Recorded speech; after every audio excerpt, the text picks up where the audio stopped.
Λοιπόν, να σας καλωσορίσω στο Γενικό Προξενείο της Ελλάδος. Πραγματικά σας ευχαριστώ που βρήκατε το χρόνο να είστε σήμερα μαζί μας. Η αφορμή ήταν και είναι ο εορτασμός της Διεθνούς ημέρας της γυναίκας. Συνεπώς θα δείτε ότι με εξαίρεση τους εκλεκτούς εδώ συναδέλφους του τύπου δεν υπάρχουν άλλοι άνδρες καλεσμένοι στην λίστα μας. Είπαμε να πρωτοτυπήσουμε μια φορά, εξάλλου τους βλέπουμε και τους απολαμβάνουμε κάθε μέρα, οπότε είπαμε για κάτι ξεχωριστό σήμερα, να τα πούμε λίγο μεταξύ μας.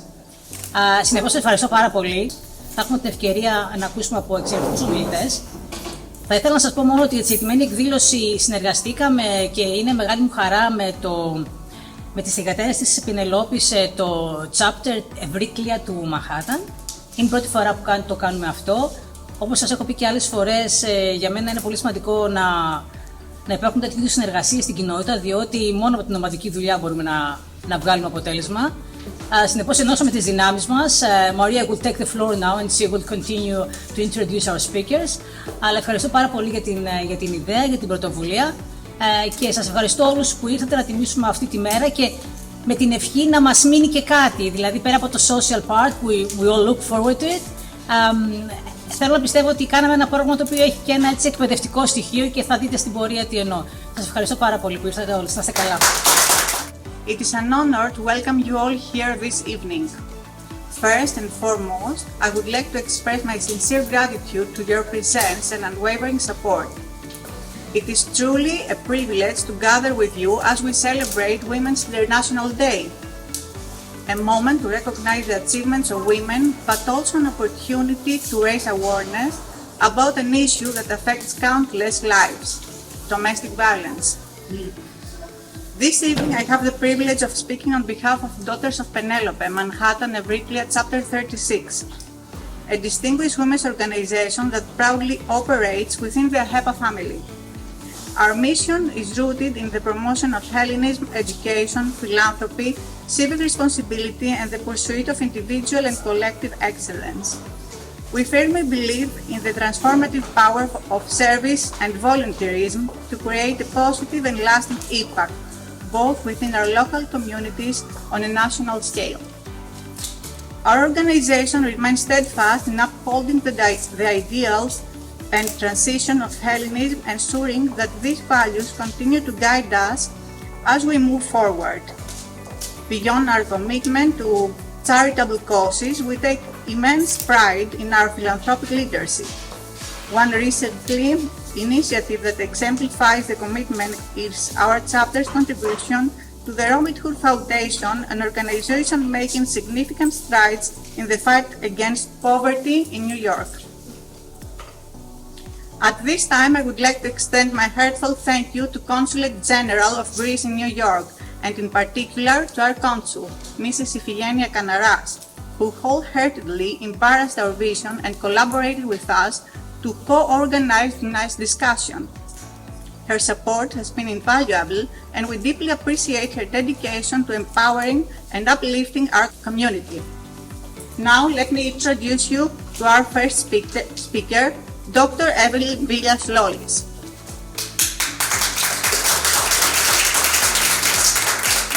Dr. Evryklea Chapter has been appointed Dean of the School of Education and Human Development at Fairfield University.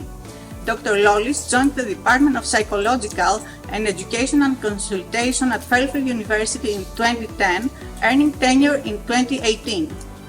Prior to her time at Fairfield, Dr. Evryklea worked as a school psychologist in Sanford Public Schools, ultimately becoming District Chair of School Psychological Services in 2008. Dr. Evryklea holds a PhD in Educational Psychology from the University of Connecticut. She will explore the topic of fostering resilience and hope, embarrassing women's well-being and mental health. Thank you for being with us. Your Excellency, Ms. Evryklea Chapter, Consulate General of Greece, esteemed members of the Daughters of Penelope, Manhattan Chapter 36, distinguished guests, colleagues, and friends, Kalispera σας. Good evening.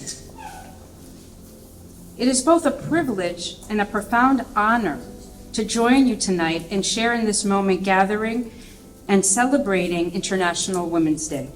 This evening, we come together not only to recognize the strength, resilience, and achievements of women, but also to engage in a critical conversation about fostering well-being, resilience, and hope.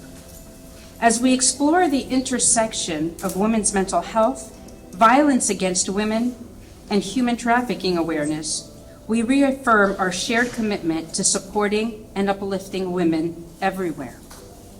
I stand before you today with the humble recognition that even though I may appear to stand on my own 2 feet, I stand not only on my footing, but on the invisible backs of countless women pioneers who have come before me, women whose fiery courage birthed opportunity after opportunity, women whose listless brilliance reversed odds, and women whose heroic tenacity disarmed armies and enemies, women who we celebrate during Women's Month. Innovation, courage, resilience, vision, purpose, bravery, community, selflessness, leadership, compassion, relentlessness, inspiration. Throughout time, literary scholars, poets, historians, and social scientists alike have spent centuries uncovering and trying to analyze the feminine, the maternal. The verdict? A constellation as wide, vast, and intricate as the solar galaxy itself. How does one even begin to pen, draw, or encapsulate the essence of a woman? How do we measure her status, her contribution, her soul? Even amidst archetypes and conventions, research findings pale in comparison to capturing her depth, intricacy, and might. Women's author and spiritual advisor Diane Marychild is quoted saying, "A woman is the full circle. Within her is the power to create, nurture, and transform." It should be no surprise then that women's mental health is crucial to the development and the sustainability of the societal ecosystem. That women's well-being affects the well-being of families, communities, and economies alike. And that maternal mental health, more specifically, is the most significant predictor of healthy child development, with maternal mental health impacting a growing fetus from as early as the prenatal period. Hence, the science of women's health has garnered an influx of attention, driven by research efforts that uncover the nuanced factors shaping women's health across the lifespan, from childhood through adolescence, young adulthood to womanhood, and for some motherhood, perimenopause to menopause, and beyond. The COVID-19 pandemic pulled the curtain on gender inequality and health disparities among women, as many women left their careers in droves in order to care for their homes and their families during this time of crisis, a trend that became referred to as the Great Resignation. Research findings resulting from this time are clear. Women experienced disproportionate stress and anxiety during the pandemic period. The impact to their mental health exceeded that of men. In addition to this, the pandemic period evidenced a surge in violence against women in the home, particularly at a time of the shelter-in-place order. Shelter-in-place was a public health order aimed to reduce risk and harm during a most fragile time in the world. Its protective promise, however, and however well intended, only applied to those whose shelter was a safe place. All too quickly, the world came to realize the staggering number of homes and women affected by various forms of violence. And here we are, exactly 5 years to the date a few days ago. And despite resumed normalcies and ongoing advances in women's health and well-being, the following still apply. Findings released from the Gallup summarizing the Hologenic Global Women's Health Index, one of the most comprehensive initiatives measuring the state of health for 97% of the world, spanning 143 countries and 146,000 women across 4 years since the pandemic, indicate that women's health and mental status is equal to or even lower than it was at the height of the pandemic. Why? Research has found that billions of women are not getting tested for potentially life-threatening conditions, including cancer, routine blood pressure, hypertension screenings, diabetes, etc. The index also shows that more women are sad, angry, and worried than at the height of the pandemic. Many young women don't feel safe walking alone in their communities at night, and nearly 1 billion women spend a lot of their day in physical pain. Research across the behavioral sciences continues to sustain that women are twice as likely than men to suffer depression, anxiety, post-traumatic stress, and that this discrepancy between genders stems from stress of managing multiple loads and a chronic mental load, inequity in pay and opportunities, as well as domestic violence and abuse.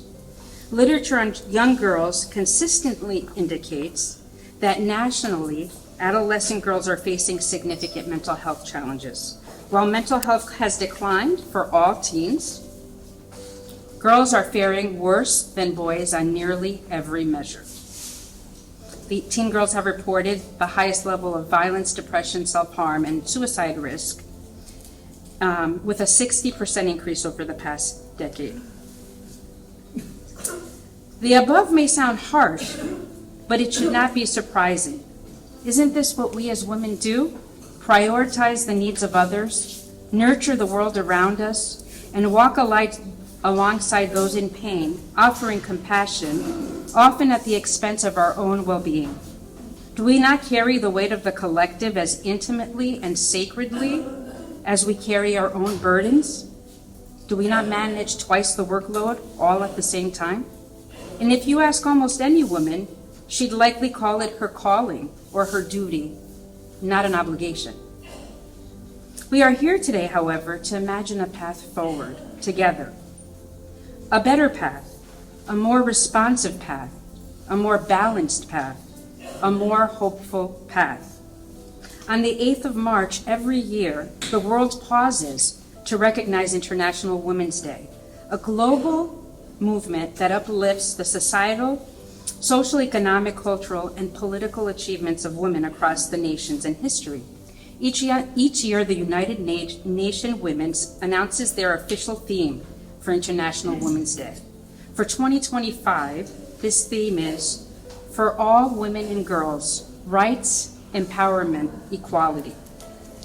This year's campaign focuses on 3 key actions: advancing rights and challenging all forms of violence, discrimination, and exploitation against women and girls, promoting equality, equal participation in the decision-making across political, economic, and public spheres, empowering women and girls by expanding access to resources, opportunities, and education.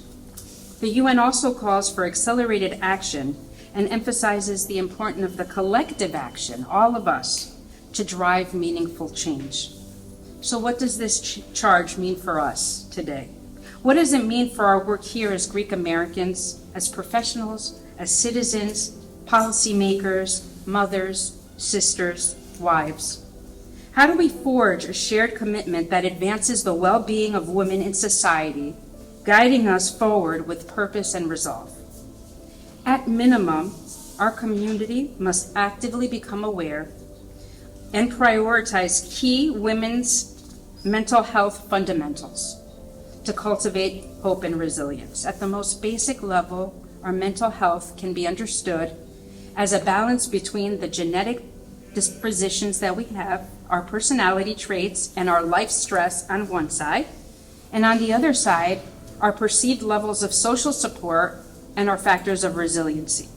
When your support system and your internal coping resources effectively counterbalance your life stress and your dispositions to anxiety, depression, or other challenges, the impact of stress on your well-being will be significantly reduced. Enter trauma. A traumatic experience, however, changes everything. Trauma dysregulates your neurochemistry and the fundamental patterns of your personality. And your personality is the framework that keeps your world organized and your life in balance. Trauma rewires your brain and creates a disarray in your personality. In this way, trauma is a powerful force of disruption and disorganization. When we think about the maltreatment of women, we typically think about victimization from some kind of physical or sexual battery, and in extreme cases, femicide. Greece has seen a drastic surge in domestic violence since COVID, with hundreds of women losing their lives as a result. For the average woman or citizen, this issue, although deeply troubling, may seem distant. The reality is, however, quite the opposite. Thousands of women silently endure the effects of violence in their home and workplaces. Battery is not only physical, it can be emotional, intellectual, or financial. Emotional maltreatment may not carry the visible or traceable scars that physical maltreatment does, but it is just as destructive, just as paralyzing, just as decimating to a woman's dignity and psyche. Fear, intimidation, self-doubt, the twisting of reality, also called gaslighting, the questioning of one's self-worth, having love, financial resources, or essential emotional and physical needs deliberately withheld from you as a means of control, giving endlessly with little recognition or appreciation. The list goes on. It's time to recognize that this is not acceptable. It is time to recognize that we, as women, as human beings, deserve more. It is time to recognize that our peace, our well-being, and our health matters. This awareness is non-negotiable. It sets the stage for what we come to seek and accept for ourselves in relationships and gets passed on to how we raise our daughters and the young girls in our society. What kind of future do we want for them? What can we do then to move forward together towards greater resilience, strength, and hope? Certainly, curated gatherings that ignite critical discussion and mobilize thought leaders for action and policy, like tonight, are valuable. Awareness is powerful, but action is essential. As a community, we can advocate for policies that promote health equity and support women's well-being in the workplace. We can also speak out against systematic barriers that restrict women's economic, educational, and leadership opportunities, especially when those barriers compromise their health and their dignity. All of these actions are forward-moving and important. What is also important is recognizing the power of connection and connectedness, the power of positive, supportive relationships in the healing, health, and mental well-being processes. Research from the Center for Disease Control consistently relays that feeling connected to another person or persons has a significant positive impact to not only your mental health, your heart health, your immune system, the quality of your sleep, the quality and length of your life. Connection heals, literally, both physically and emotionally. Recall that research on women's mental health is telling us that the mental health struggles and disparities among women begin in the younger generations.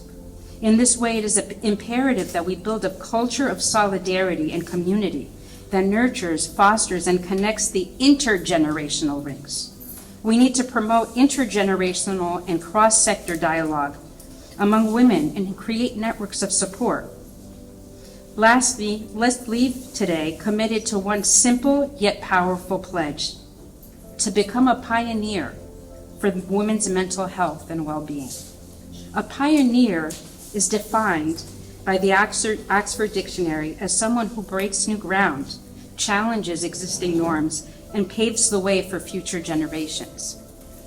Pioneers champion causes bigger than themselves. Pledging to champion women's well-being can involve both small, intentional actions and larger initiatives that support mental health, as well as huge campaigns that can be joined or created or assembled. However, small acts of care and humanity are ever available and just as profound. I encourage you to consider the following today. Invite women into your supportive circles and networks. Research shows that resiliency in women, especially professional women, comes in your mid to later career. That means our early career women need to be exposed to our networks. And many times they may not come to us to seek it because they feel they will be a burden. The feminine, right? We do it for others, but we can't ask it for ourselves. We need to take the mystery out of networking and take the work out of it. Mentor and connect. Amplify women of all ages when the opportunity arises. Speak highly of them to others. Create intentional opportunities to check in on their well-being. Schedule lunch dates, coffee breaks, or walks for the sake of connection. Prioritize compassionate listening. Listen for understanding, not to solve problems. Pray for her. Interrupt mistreatment. Many women suffer violence in silence. Share trusted resources, including referrals, books, podcasts, providers. Normalize stress by being open with your own experiences and vulnerabilities. Encourage preventative care, healthy lifestyle choices, and self-care activities. Talk about these things with one another. Accompany her in times of challenge. Walk with her, sit with her in non-judgment. Hold her. Understand that the complaints of fatigue, stress, physical pain, poor sleep, restlessness, excessive guilt, or self-doubt can be red flags. Help her to seek professional help if she needs it. Go with her to the initial appointment if it helps get her there. Offer no strings attached connection and lighthearted company. Provide opportunities for leadership development. Nominate her for awards and recognitions. Express thanks for her care. The list is endless. Reflect on it, pray on it, act on it. How does one even begin to pen, draw, or encapsulate the essence of a woman? How do we measure her status, her contribution, her soul? The answer is you can't. You can only feel her innovation, courage, resilience, vision, purpose, bravery, community, selflessness, leadership, compassion, relentlessness, inspiration. International Women's Day focuses on recognizing and uplifting the contributions of female pioneers who have advanced society. It also begs us to recognize the inequalities and inequities that still exist and calls us to do more, to become the next season of pioneers for women. Are you ready to rise as a pioneer for women's mental health and well-being? Happy International Women's Day. Let me now introduce you to our second speaker, and that's Dr. Kimberly McNair.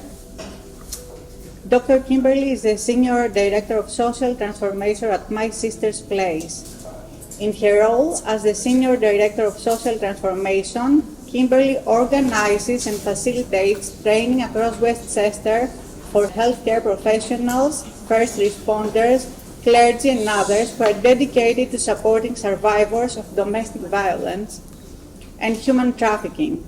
She works on behalf of all people who have experienced the imposition of power and control in their intimate relationships with their partners and with the consultation of systems they are forced to interact with every day.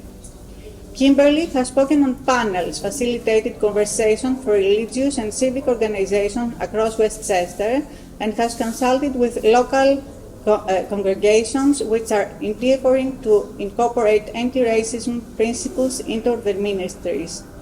Kim serves on board of directors of Caring for the Hungry and Homeless of Peekskill, CHHOP, and the Westchester Women's Agenda based in Westchester County, New York, where she is a member of the Reproductive Justice and Race Equity Working Groups.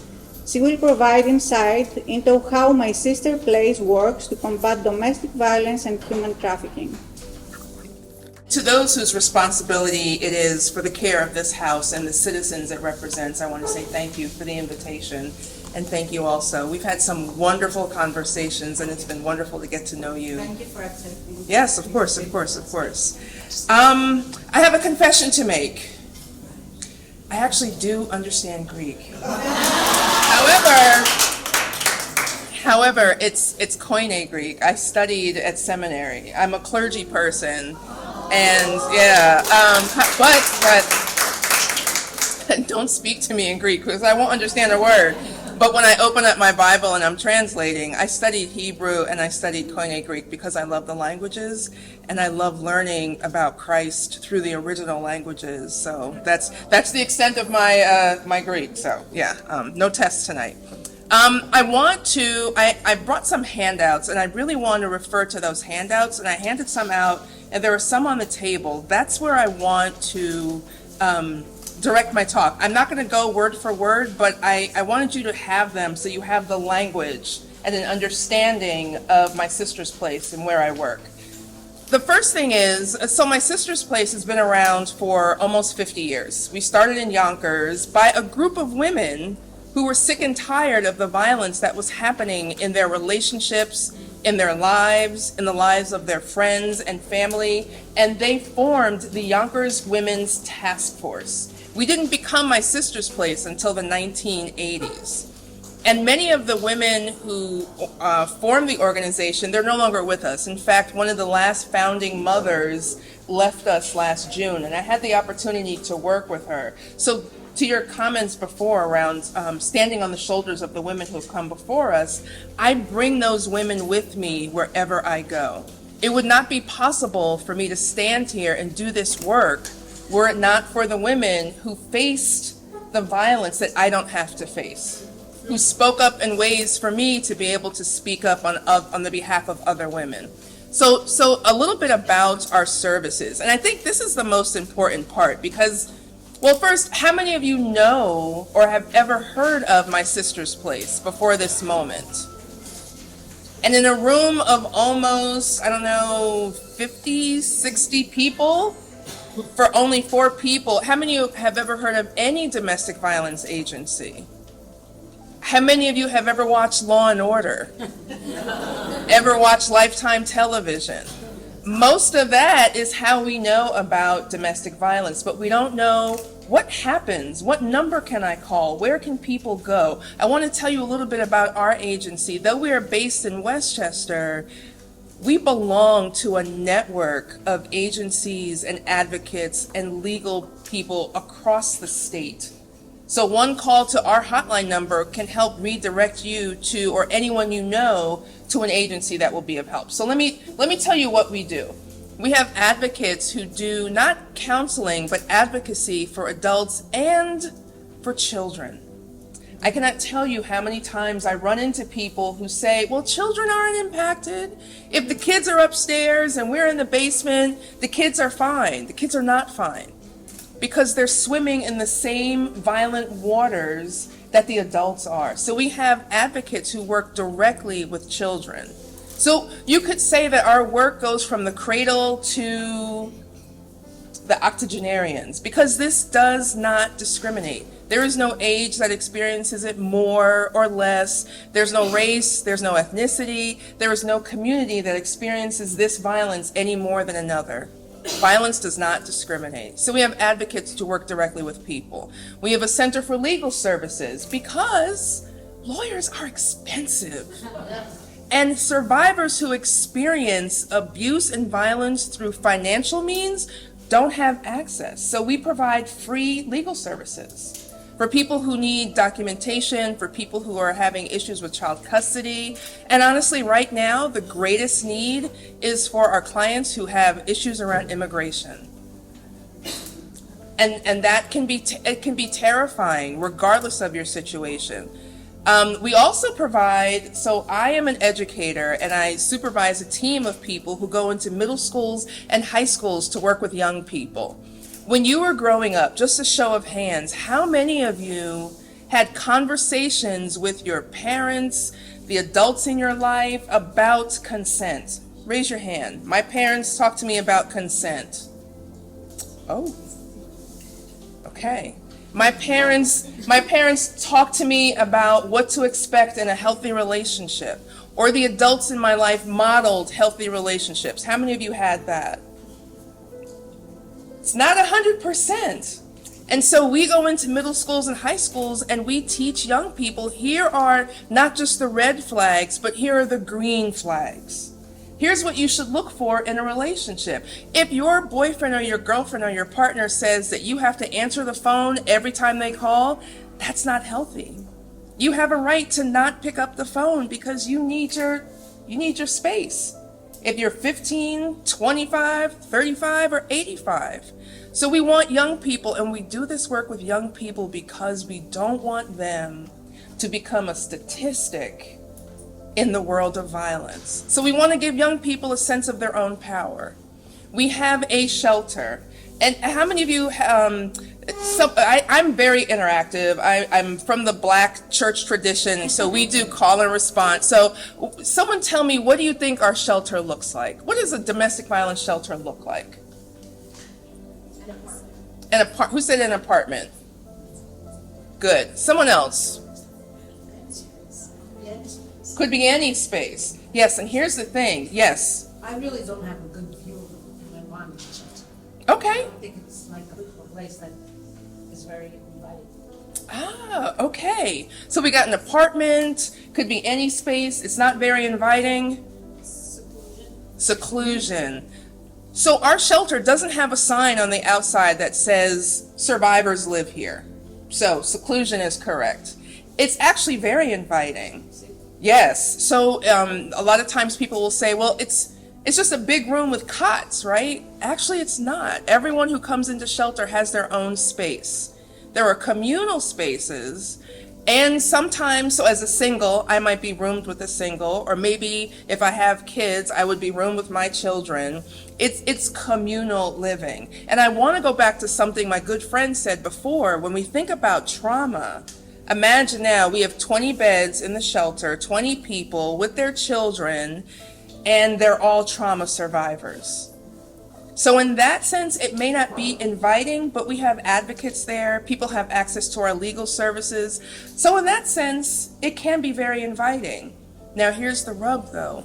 A shelter stay is 90 days. It is temporary emergency housing. And sometimes when people go in, they only go in for 20 days, 10 days. Sometimes people go into shelter because they need a break. They just need a break from the violence. And here's something to understand. Even with that break from violence, they may go back to that partner. Why would someone go back? Because they still love them. Because they have children together.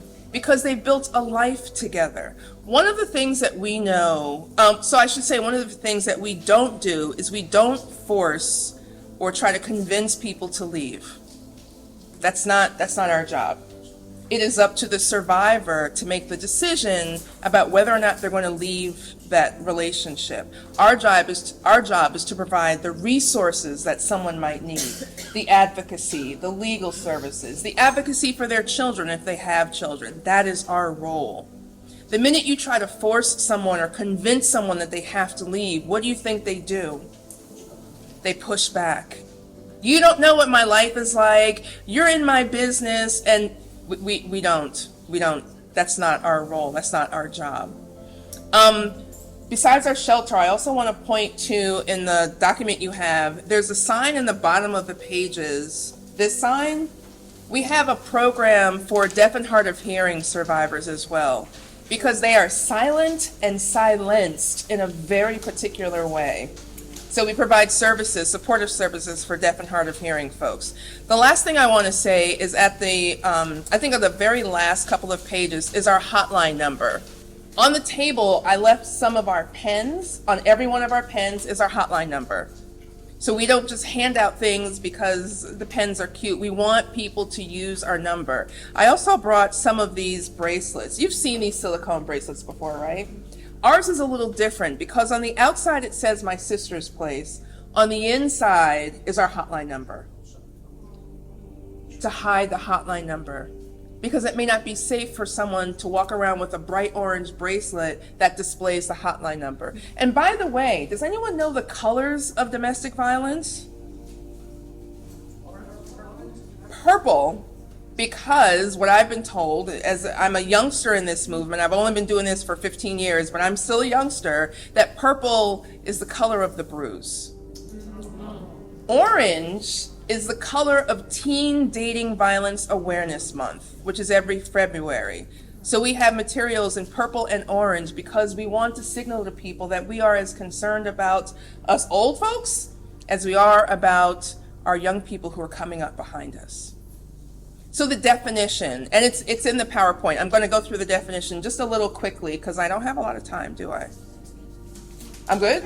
Okay, good. Well, don't tell the preacher you got time because we'll be here all night.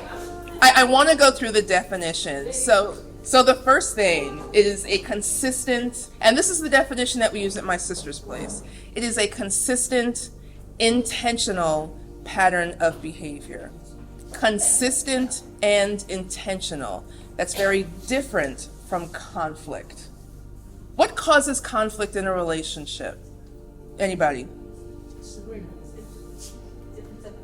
Difference of opinion over what? Give me one. If we were playing the money, okay. I was going to say if we were playing a Family Feud, I surveyed 100 people about conflict and relationship, and our survey said money. How did you? And that's number 2. How do you resolve conflict? If you're invested in the relationship and it's about money, what will you do to resolve that conflict? Discuss. You'll talk about it because you're invested and you want this relationship to grow. And the next time you have a conflict over the kids, you will realize that this is a muscle we know how to work. So we can talk and get to the next conflict. And then one day, after I don't know how many years, 70 years together, you'll be on the Today Show Plaza, and Al Roker's clone will, because he won't be around then, his clone will come and say to you, 70 years, how did you stay together? And you'll say, well, whenever there was conflict, we discussed it. I'm not talking about conflict. What I'm talking about is an intentional pattern of behavior designed to strip away the power and control that someone has, to strip away their autonomy, to strip away their sense of being, intentionally doing this through the use of several tactics that my friend already mentioned. What are the tactics that come to mind right away in our society when we think about domestic violence? What's the tactic that comes to mind right away? I wish it was manipulation. You know what it is? It's physical. Every October is Domestic Violence Awareness Month, and every October there's a conference, there's a convening somewhere, and you'll see a flyer, and on that flyer is a picture of a woman, and what else is going on with that woman on that flyer? What does she have? Exactly. But what if people don't experience violence in that way? Then we overlook them. So for us, it's not just about, it is the physical on the body, but it's also the way that my partner destroyed the picture of my grandmother. That was the last thing I had to remind me of her. It is the way that my partner refuses to turn on the heat in the winter and the air in the summer. It's also the way that my partner hovers over me, the way that they use body language to talk to me without saying a word. And then you get physical and you get the verbal right there together. When we talk about sexual violence, what's the thing that people usually think of? Right. But what if that doesn't exist? Might it also be threatening someone, preventing someone from having access to medical care? Might it also be sabotaging birth control? Might it also be purposely infecting someone with a disease? That would also qualify. When we think of verbal, what do we think of? Yelling. What about the whisper? I've seen people in public getting whispered at, and it was terrifying because I was looking at their body language and I could tell whatever was being whispered was not, honey, I love you. Quite the opposite. And when I work with healthcare professionals, I'm usually working with brand new hires at a hospital. And I'll ask them, what's the last thing you want to be as a new hire? What do you think that is? the last thing someone wants to be if they job? Late. They don't want to be late for work. We're Greek. Well, I'll introduce you. I'll introduce you to CP time one time, because we Black people operate on a particular time schedule as well. If my partner used the car last night, ran the tank down, and didn't tell me, and I have to be at work in the morning, and I'm a new hire, how many times am I going to be late before I get called into the office by my supervisor who says, I don't think this is going to work, Kim? That's sabotage. And you notice most of the things I just listed are not crimes. It's not a crime to sabotage my ability to get to work. Not at all. And then we get to, and you mentioned gaslighting. Gaslighting, the way that someone may shift reality under your feet and make you feel as if you are going crazy. In my work, we call gaslighting crazy making. It makes you feel like you can't trust your own judgment. I could have sworn I put my keys down on the table, and now it has taken me 2 hours. I'm tearing up the house, can't find my keys, and all of a sudden my keys are where I always put them. And then you know what my partner says? What do you think my partner says? They were there the whole time. Kim, what's going on with you? Are you like really tired all of a sudden? What's happening? And then of course there's technology, the access to technology. Changing Wi-Fi passwords so you can't access your email, and then pretending, well, no, the password's the same. Then they change it back, and then you have access all of a sudden. These are all, these and more. We could talk about the tactics tonight, tomorrow, and into next week. And the thing is, we don't have any two clients who experience the same tactics in the same way. It's never that way because the abuser knows exactly what to use. I also want to give you, I want to pause for a second and give you some language. If you notice, I've been using the word survivor and abuser. So I am a survivor of childhood abuse. I'm an adult survivor of childhood abuse. And I prefer the word survivor for a couple of reasons. One, because I'm a woman of a certain age, and the song by Gloria Gaynor, I Will Survive. All right, we know that song. I like being in this room because when I say Gloria Gaynor in some rooms, people look at me like, who is that? So you get it. That's a strong, powerful song, isn't it? I like the word survivor because of Destiny's Child. I'm a survivor, I'm not. There's power and strength, so I use those words. But I also use the word abuser for a very particular reason. What's another word that we might use to describe the person who commits the acts of violence? You said narcissist? I'm a clergy person and an educator. I cannot diagnose. That may be true though, but what did you say? Perpetrator. Perpetrator. And if we think about a perpetrator, what system do we automatically think of? Yeah, the criminal justice. But I just told you that everything I just named isn't exactly a crime. So it's not always the perpetrator. We use the word abuser because they're committing acts of violence that are abusive. So we're very clear about our language. So one of the things Maria wanted me to talk about was how do women support other women? And you heard a lot from my friend here, but I want to add one more thing. I want to talk about safety. And what does safety look like? There's 60 people in this room, and I want to include the gentlemen as well, because they're here eavesdropping and taking pictures, but I want to get their attention too. What does safety look like to you? I want to pause just for 30 seconds, and I want you to think about this sentence, and I want you to fill in the blank. I feel safe when.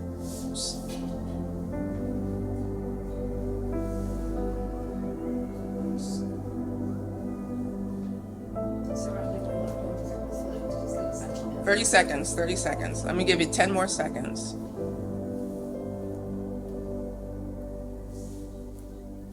So I got one, surrounded by loved ones. Good. Someone else. I feel safe when? I'm in the church. I'm in the church. Okay. I'm in control. I'm in control. Yes. I feel safe when? I'm not judged. Is that what you said? Good. Friends and family check in. When friends and family check in, I feel safe when? Police are around. Police are around. That's interesting. I don't know if I can say that, but I get it, right? Someone else, I feel safe when. Oh, say it again. He's gone. Or you said it. Or she's gone. Good. I feel safe when. Peaceful. I'm peaceful. Peaceful. I feel safe when. I'm home. Gentlemen, I feel safe when. When I hug my son. Say it again. When I hug my son. When I hug my son. That's beautiful. No one in this room said the same thing. Safety is very subjective. Very subjective. And as a woman in this body, I will tell you that there are many, many, many places that I do not go because I do not feel safe. One of the things that we really need to consider when we're working with someone or supporting someone is checking in with them about how they feel safe and then following their lead. Do you feel safe? No? Then tell me, how can I support you here? It's going to be different for everybody. And one of the things that we are advocates and our lawyers and, I think even many of us in this room do, is called safety planning. Safety planning. Now, safety planning does not mean planning to leave. One thing that we know is that in this world, in this sector, in this work that we do, departure will often lead to someone experiencing some very severe consequences. Most of the stories you hear about a woman, and I'm going to be very particular around women, but we also know that men can be survivors. All genders and orientations can be survivors, but I want to talk about women. When women decide to make that moment to leave and reclaim their power and control, that is a signal to the abuser that they are losing control. All the stories that you hear about someone who lost their life, who was murdered because they were leaving, is because the partner, the stereotypical line, and it's a Lifetime television line, when someone says, if I can't have you, nobody will. That's not just Lifetime, that is real time. This pattern of behavior that I explained is cemented by power and control. And power is, the way I explain power is simply this. Power is the determination of who has access to resources and who does not. Based on that definition, who is the most powerful person in this room right now? Yes, because I'm thinking, how much time do I have? What else do I want to say? What can I lend to this group that will help them move forward? That's a lot of power. But it's shared power because I was invited. That's a sharing of power. That's not the imposition of power. And control is that irrational agitation, the irritability, the persistent tension of someone who is a survivor and how they're always walking on eggshells.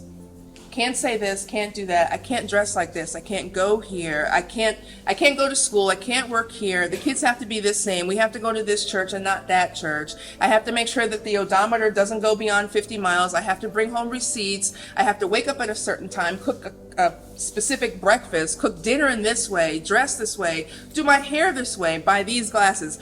All of that creates a dynamic of persistent tension because the abuser is exerting their dominant needs over their partner. Have you ever been in a relationship, brand new relationship, and you kind of disappear?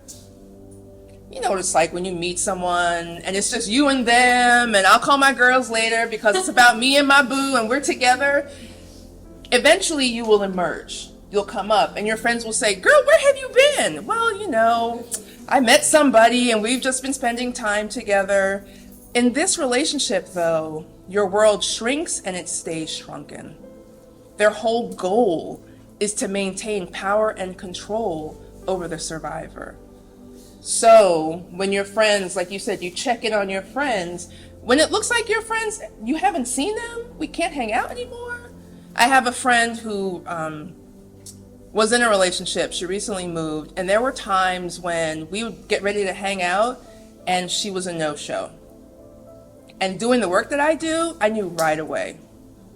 And she said to me, Kim, I don't want to talk about it because it's not what you think it is. And I said, okay, sure.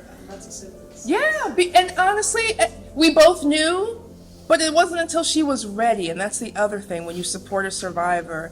When they are ready, they will tell you everything. And then you need to be prepared with resources, with a hotline number, with a brochure, with an idea, with a check-in, with a, you know what, let's not even talk about it. Let's go get some ice cream. Let's go walk in the park. And that's what I did with her until she was ready to leave. The other thing I did for her, and this may be, and I'm going to bring this to a close in a second, and this may be something that you want to do. I knew that she was going to leave, and I knew where she was going to go when she left. And so I would send money to her sister, and her sister held that money. And so when she finally left and she got to her sister's, she had a little bit of money to get her life started again. That's right. So supporting her, and she didn't even know it until her sister said, Kim was saving this money for you. And it wasn't a lot, but it was a sign to her that I love you and I care about you and I want you to succeed. Those little things mean a tremendous amount to people. So, my sister's place, full service domestic violence agency, supporting survivors of domestic violence of all ages and supporting survivors of human trafficking. There is a Venn diagram where we have survivors right in the middle. And human trafficking, it's not Liam Neeson in the movie Taken. I just want to put that out there because that's what everyone thinks it is. It's not that. It's also not A Cry for Freedom, that movie that came out. I don't even want to talk about it. Trafficking is force, fraud, and coercion. It is labor, it is sex, and it is prevalent in New York, prevalent in Westchester. And we have a team of people who are anti-trafficking professionals who are case managers for people who get trafficked. So we have survivors who are surviving domestic violence and trafficking by their partner. This is the work that we do. The most important thing is that we managed, I think, to combine what was the initial plan, which is the theory with the practice. You know, the point of view from a practitioner, which is also always very important, and also, you know, what's the framework, the theoretical framework of that. So we are indeed grateful for your time, for being here today. I would like to open it for a few minutes to the audience. If you have something to ask, please feel free. Before doing that, I know, I will, instead of you, I will take your work for you. It's always, you know, better if someone else do it. So if you are, you know, the Daughters of Penelope are doing, as you can see, and I'm sure that you have been here longer than me, a great job. So they are started a new effort now. They have a new leadership. Many members are here today. So for those of you who are interested in joining, please, in the reception, which is right afterwards, approach Maria and the other members, and you know, you can learn everything about the organization. We have Giant Steps Through Athletics, which is a program funded by the New York Giants, where we go into middle schools and high schools and colleges to talk to student athletes because they have so much influence on the field and off the field. So we're raising up a generation of student athletes who can be advocates and influencers on their teams and in their communities. We have a program called Domestic Violence Education Prevention, where we go into elementary, middle, and high school to talk to young people about healthy relationships. And that's why I asked how many people in the room had experienced that kind of modeling from their own adults, and not many hands went up. But for the young people that we work with, and we work across Westchester County, that's 500 square miles of a county where we're in schools teaching young people about consent, gender roles, healthy relationships, the green flags as well as the red flags. And then we have a new program that we have formed, a youth council, which is just young people who are coming together to talk about how do we create a safer community. It's the Safer Communities Project. So we are dedicated to young people because, again, and I have a couple of teenagers under my roof, using up all of my internet, eating up all of my food, and they're girls, and they have curly hair, their bodies, and it's my job to make sure they have a sense of their own power. So if anything happens, they are equipped and they're able to say, Titi, they call me Titi, Titi, this thing happened, can we talk about this? And they are organizing their friends. So yeah, we're extremely dedicated. And we don't want to overlook the adults because it's not too late. it's not too late for us. Because recognizing the problem is Yes. the problem. I'm an educator. I'm telling you, yeah. This is what I do. This lady says that because he pays for everything, Yeah. he thinks it's okay. Right there. He doesn't recognize the problem. Right. And many women don't see a bigger picture. Yeah, But yeah. ma'am, your flyers are very descriptive. Healthy relationships on one side, the other side, so Please people take can some see flyers. They it. are very useful, very Yeah, descriptive, you're and very, very welcome. informative. Thank you. So Okay. the fact, ladies, the very fact that you managed to keep both my daughter and her best friend even at work. Oh my gosh, okay. I feel accomplished. First time it's ever seen for the whole event. So this is a proof that, the message was there and Good, hopefully thank you. it went through, because this is the most important. The most important part is to be able to, to pass the message, especially to the new generation. So thank you so much for Thank being you. here. Dr. Evryklea Chapter and Dr. McNair, thank you again and again. If you feel inspired by our mission and wish to be a part of this meaningful work, we are the Daughters of Penelope, Manhattan, Chapter Evryklea 36. We have membership application. You can go to Patty and Chrysula.